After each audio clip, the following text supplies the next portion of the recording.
going daily. Buhay Australia.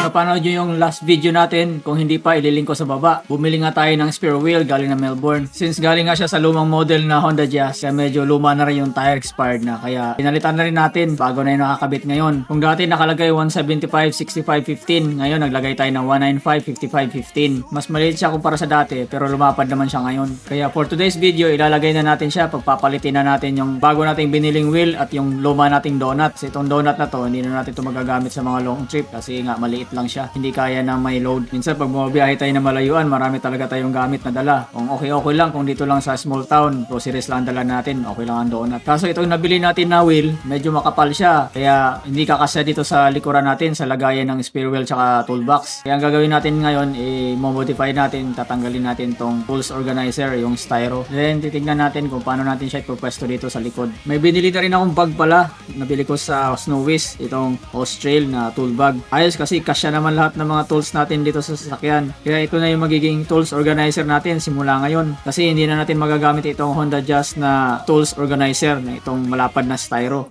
Ito sa inyo, testin natin ilagay yung spare wheel. Ito, pakanipis niya, no? Parang mahigit kalahating dangkal lang. Speed niya 80 lang, so parang wala na lang din. So at least ito, naka full size tayo. Kaya natin tumakbo ng up to ilang capacity ng sasakyan. So ito yung space niyan, laki oh. Testingan natin. Ito, kaya ko ng isang kamay. Yung mabigat. Gawin natin dito yan. Ayan guys, oh. May half inch pa. Dito, pantay na siya. Saktong-sakto lang, 195. Yung rim, may half inch pa. Pero yung, since nakabubble nga yung tire natin, 195 yun, pantay oh. So pwede ko siyang isagad doon. Ayan, sagad na. Para hindi na siya maglaro-laro. Pwede natin ilagay ito sa gilid. Para hindi rin siya mag sideways pag liliko ako. Ayan, pwede pa dito sa likod. Ayan, masikip siya.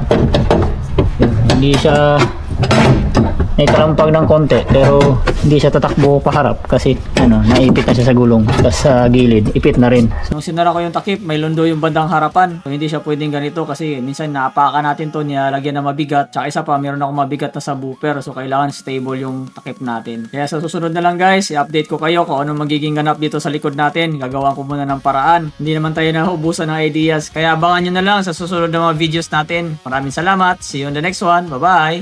At kung gusto mo pa ng Buhay Australia content, follow for more!